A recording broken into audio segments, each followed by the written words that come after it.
Am I the asshole for getting my boss fired over her secret side hustle? Okay, Reddit.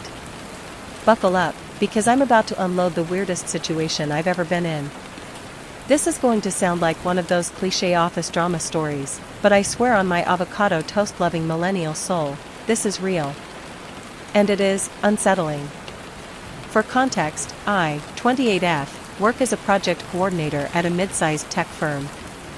It's not glamorous, but it pays the bills, the coffee is free, and I don't have to explain what I do to my relatives every Thanksgiving like I used to when I worked in marketing. My job is basically to wrangle deadlines, keep engineers from ignoring emails, and act as the translator between clients and developers. The company itself? Pretty typical. Open office plan, way too many Slack channels, HR posters about work-life balance that no one actually believes in. Most people are fine, some are even likable. It's a quiet, decent job. Or at least, that's what I thought when I first started. My boss, Deborah, 43F, is an interesting character. If you've ever worked in corporate America, you've met someone like her, hyper-professional, slightly aloof, and efficient enough that you never really think about them. She's the kind of manager you could forget existed if not for the occasional good job email or reminder about quarterly reviews. But Deborah had one rule. One weird, specific rule that made everyone in our department raise an eyebrow the first time we heard it. No working overtime. No logging in outside 9 to 5. At all. Ever. At first, I thought, awesome. Who's going to complain about a boss who actually enforces work-life balance? We live in a world where bosses send urgent emails at 11 p.m. and expect a reply within 3 minutes. Deborah's stance felt like a breath of fresh air. But it was too chill. I didn't notice it at first. But after a few months, tiny things started to seem off. It started with emails. I'd wake up to see that tasks had been assigned or documents updated at 2 or 3 a.m. But it wasn't Deborah. The sender was always the same, admin-assist1@companyname.com. Weirdly enough, no one in the office had ever met this assistant. I asked around casually, and people just shrugged. Oh, that's probably someone remote, they said. But here's the thing, our company doesn't hire remote assistants. The CEO is borderline allergic to remote work. He once made a big speech about how culture is built in person and even pulled everyone back to the office full-time post-pandemic. So who the hell was Admin Assist 1? I started watching more closely. The emails weren't just routine updates. They were strategic. Cleaning up messy project timelines, fixing inconsistencies in invoices, even canceling unnecessary client meetings before I could confirm them. It was like having a ghost project coordinator cleaning up behind the scenes, but no one would admit this person existed. Then came the client meetings. Deborah would block off her calendar for entire afternoons, supposedly for meetings with clients. But she'd always be at the same bistro near our office. I know because I'd see her there when I'd run out for lunch or coffee. She wasn't with clients, though. She was alone. Sitting at the same corner table. Always facing the door. Always watching. The first time I saw her, I figured she was just taking a break. But then I saw her again. And again. And again. Always at that same spot. If I waved or stopped to say hi, she'd glance up, smile politely, and say something like, "Oh, just waiting for a client who's running late." Except the client never showed up. The weirdest thing, though, were the admin catch-up days. Deborah would occasionally block off entire days on her calendar for admin tasks. Totally normal, right? We all need focus time. But on those days, she was unreachable. No emails. No Slack messages. No one knew where she was. Every answer was vague. Every conversation ended with me feeling like I'd just tried to grab smoke with my hands. So, I started documenting things. I know how that sounds. Like I'm some nosy coworker with too much time on her hands. But I couldn't shake the feeling that something was seriously off. I started keeping a private log. Dates, times, weird patterns. Screenshots of those late-night emails. Notes about when Deborah disappeared, and when she was working from that bistro. I wasn't sure what I was looking for. But I figured if something shady was going on, having a paper trail might come in handy. And then, something happened that made my blood run cold. The night everything changed. It was a Thursday. I'd stayed late at the office, trying to finish up a project before the weekend. Everyone else had already gone home, and the building was dead silent. Around 8 p.m., I was packing up when I realized I'd left my water bottle in the conference room. I headed back to grab it. That's when I heard it. A voice. Not just any voice. Deborah's voice. I froze. She was talking to someone, low and urgent. But here's the thing, the office was empty. No one had been there when I left for the conference room. I crept closer, heart hammering. The voice was coming from Deborah's office. Her door was cracked open just a sliver, and I could see the glow of her computer screen. She was on a video call. I couldn't see who she was talking to, but her face was tense. No, it has to be clean, she was saying. They can't trace it back here. Do you understand me? This is the last time. If they find out. She stopped abruptly, like she'd heard something. I ducked behind the nearest cubicle, praying she hadn't seen me. There was a long silence. Then, the sound of her office door clicking shut. I didn't confront her. I didn't even breathe until I heard the elevator doors close, signaling she'd left the building. I have no idea what "it has to be cleaned" meant. I don't know who she was talking to. But I do know this, something is going on with Deborah. And I'm going to find out what. My boss, Deborah, 43F, was weird. Weird as in, banned overtime, vanished on client meetings that were really long lunches at a nearby bistro, and had emails mysteriously answered at 3 a.m. by an assistant no one had ever met. So, I did what any overcaffeinated, chronically suspicious project coordinator would do. I started documenting everything. Late-night emails. Ghost assistants. Disappearing acts. And then I heard her on a late-night video call whispering, "It has to be clean. They can't trace it back here." That was when I realized something was really, really wrong. So, naturally, I started snooping. Don't judge me.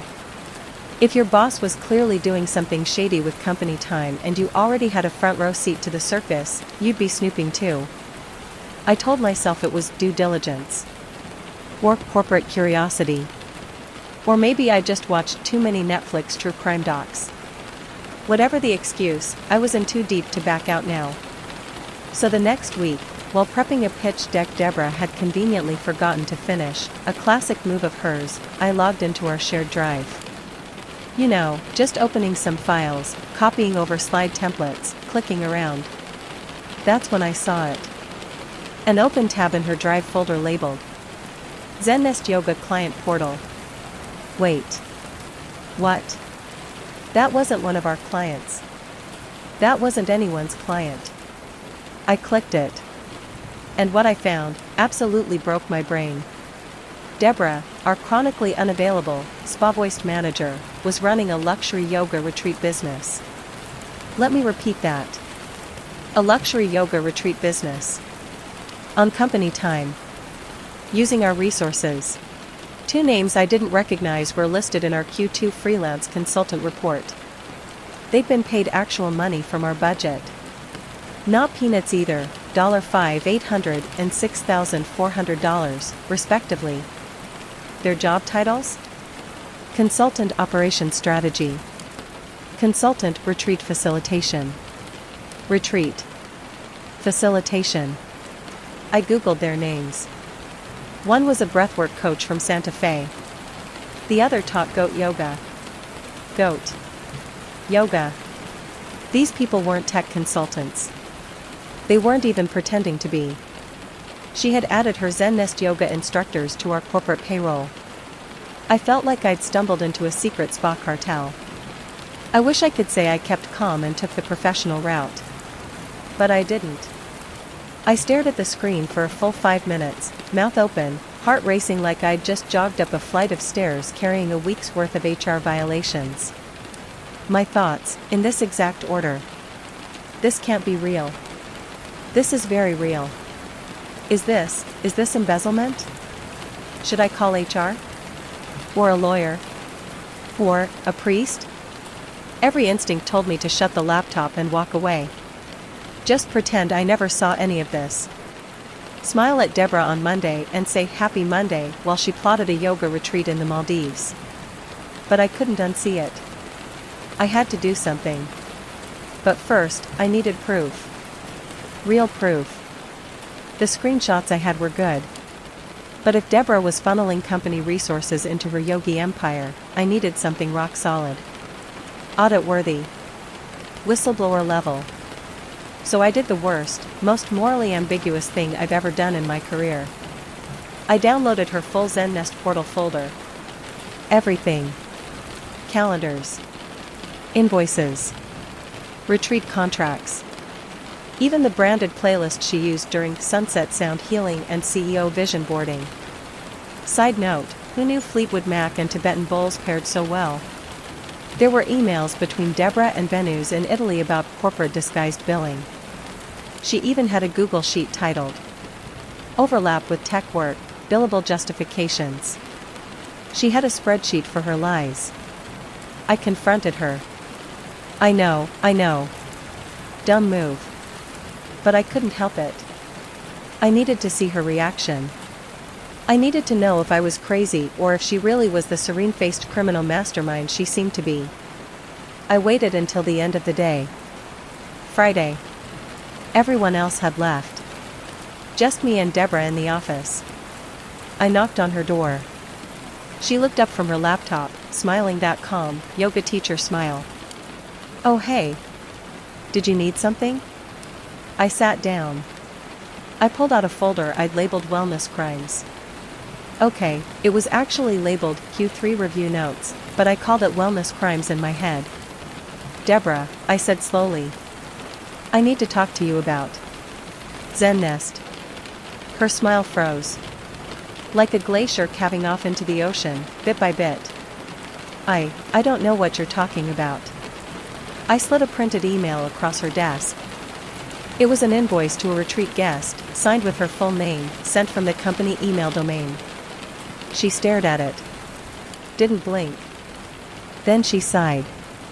The kind of sigh you hear at the end of a yoga class, right before they tell you to set your intentions.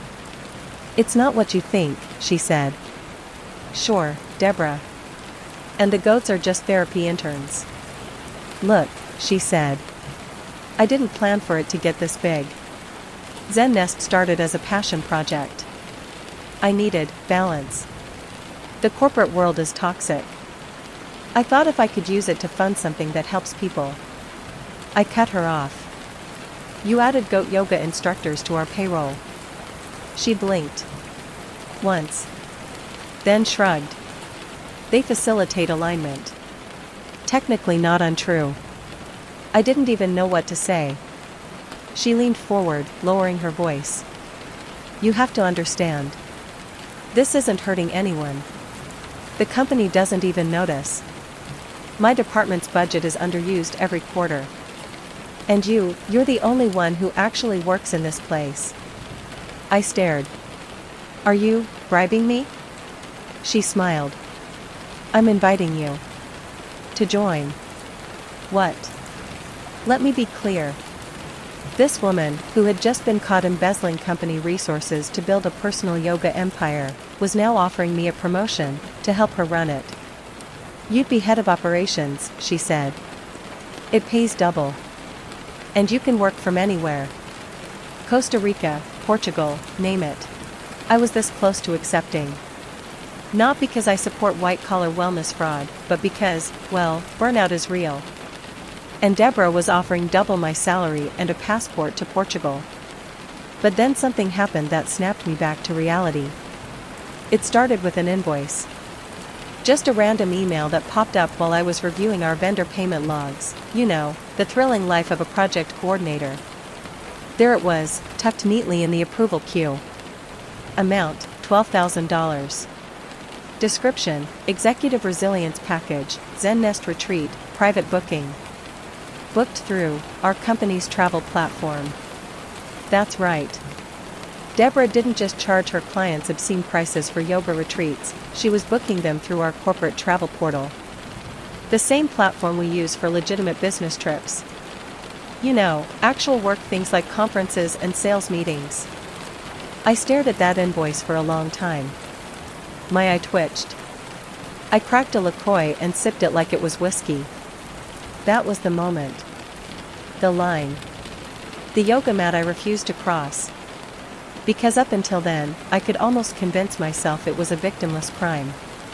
A shady side hustle. Some light tax fraud. But this? This was straight up embezzlement. Now here's the thing. I didn't hate Deborah. In fact, there was a part of me that admired her. I mean, Girl Boss had a fully operational retreat empire disguised under strategic planning Zoom calls. She manipulated an entire mid-sized tech firm into subsidizing her chakras. It was genius. Illegal? Yes. Immoral? Absolutely. But efficient? Terrifyingly so. Still, admiration only goes so far when you realize your own name might be next on the audit list. So I did what I swore I wouldn't do. I put all the receipts, the invoices, the assistant names, the Slack logs, even the Zen Nest playlist, and I sent them anonymously to HR. Subject line. Potential misuse of company funds, urgent. Then I shut my laptop, took a deep breath, and tried not to throw up. I expected, well, not much. Maybe a passive-aggressive email. Maybe Deborah would get a slap on the wrist. Worst case scenario, they'd force her into early retirement and she'd start offering Reiki full-time. Instead, HR called an emergency audit. Like, DEFCON 1 level emergency. Deborah was gone within 48 hours. Her company email? Wiped. Her office? Cleared out. No farewell lunch, no goodbye bagel, not even a passive-aggressive farewell card from finance. Just gone. Like a monk who achieved corporate enlightenment and vanished into thin air. And then the whispers started. Not just that I reported it, oh no. They think I hunted her down like a wellness war criminal. People at work aren't looking at me like I saved the company from financial disaster. They're looking at me like I snitched on Santa Claus. One person, I won't name names, but I will remember them, literally said, Deborah actually made things feel calm around here. Now it's just chaos. I got cold-shouldered in the break room. Someone accidentally removed me from the team lunch calendar. My Slack DMs dried up faster than a juice cleanse. It was like I had committed a crime against vibes. I became the office pariah. The buzzkill. The girl who couldn't just let the retreat scam be. You want to know the real kicker? Deborah left behind a legacy. People actually miss her. The office has descended into disorganized madness. Without her secret Zen Nest admin ghosting tasks in the background, everything is slower. Turns out, the fraud kind of worked. At least for the rest of us. Now our team is 3 weeks behind on deliverables. Our freelance contractors, the real ones, not the goat yogis, are complaining. And my current manager? A guy named Kevin who once thought burnout was a setting on a toaster. He told me, "You should have told Deborah to just scale it back a little instead of nuking the whole thing." Right. Because I'm the one who committed 6 counts of corporate fraud and spiritual misappropriation. Now, every day is a passive-aggressive Olympics. People drop hints in meetings like, well, some of us don't like innovation. At least Deborah believed in flexibility. If only we had a little more alignment, spiritually and operationally. There's even a rumor that someone is trying to revive Zen Nest under a new name, Corwell Solutions. Same fonts. Same wellness jargon. but now it's fully compliant. Right. And I'm the Dalai Lama. I did the right thing. I know that. Yeah. After she was fired, I checked the portal out of morbid curiosity. The website? Still up. The booking form? Still live. And guess what showed up in my inbox yesterday? A newsletter. Zen Nest returns, find your flow, wherever you go. The footer? Now accepting private clients. Corporate packages available soon. She's not gone. She's just gone freelance. And I have a feeling this isn't over. Because if you think Deborah's going to let go of a six-figure chakra empire that easily, you clearly don't know Deborah. You know what no one tells you about doing the right thing? That sometimes, everyone will hate you for it. It's been 3 weeks since Deborah was fired. 3 weeks since I exposed the corporate wellness queen and her yoga retreat empire for what it really was, a glorified spiritual Ponzi scheme built on stolen Zoom hours and goat yoga invoices. I thought I'd be the hero. I thought people would clap or maybe even start a slow clap in the break room, 90s movie style. But no. Instead, I'd become the villain. It started with whispers. Quiet conversations that stopped the moment I walked into the break room. Slack messages that used to include me mysteriously stopped tagging my name. Someone even left a half-burned incense stick on my desk with a post-it that read, "Hope this clears your energy folded hands."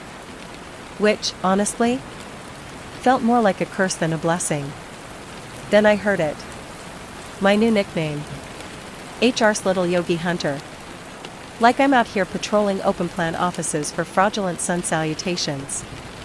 I mean, sure, I ended one woman's criminal empire, but I didn't exorcise a cult. Not officially, anyway. And then there's Kevin. Deborah's replacement. Picture a man who thinks servant leadership means replying to your Slack with a thumbs up emoji and micromanaging your lunch breaks. He's got the energy of a LinkedIn post that starts with unpopular opinion and ends with "that's leadership." Kevin is 10 times stricter than Deborah ever was. No more flexible hours. No more wellness budgets. No more team lunches. Everything now needs to be logged, cross-referenced, and HR visible. It's like we traded our fraudulent Zen overlord for a man who runs meetings like he's preparing for corporate war crimes tribunal. And guess who everyone blames for killing the chill vibe? Yup. Me. 2 of our favorite freelance contractors, actual hard-working people who had nothing to do with goat yoga or energy alignment, got cut when the budget freeze hit after Deborah's exit. And now the rumor mill is saying I caused it. Apparently, exposing fraud equals layoffs now, and in the twisted logic of office politics, that makes me the bad guy. I overheard someone in marketing say, she was probably just jealous of Deborah's success. Success. Let me repeat that.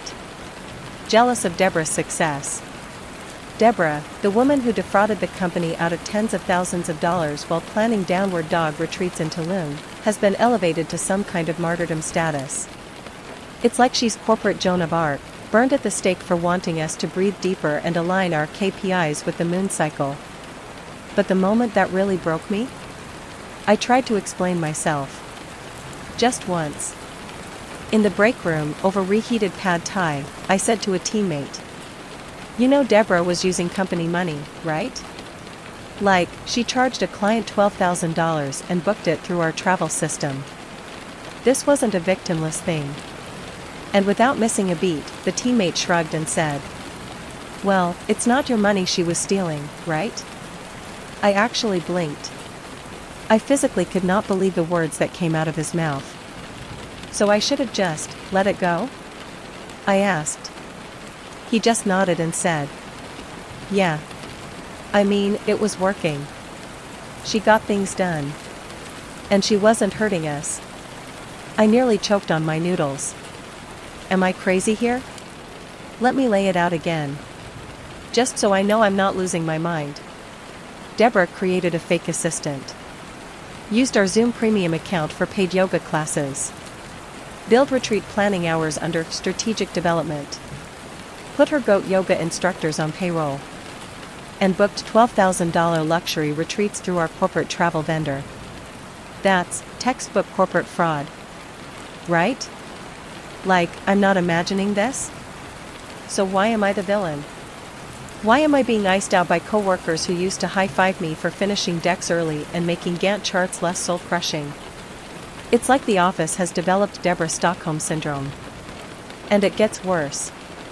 I've started noticing little signs. People still use her alignment lingo. Someone changed their Slack status to currently manifesting deliverables. There's even talk of starting a voluntary post-work breathwork group. One guy has a Zen Nest sticker on his laptop. Is it Deborah? Someone from her little following? HR trying to scare me into silence? No clue. But I'm not paranoid. Okay. That's a lie. I'm super paranoid. But also super right. I'm stuck. I did the right thing. I know I did. But now I'm the designated narc. The workplace wet blanket.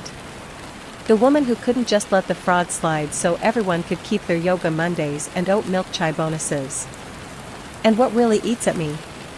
Deborah got fired, but she didn't lose. Zen Nest is still alive. She's rebranded.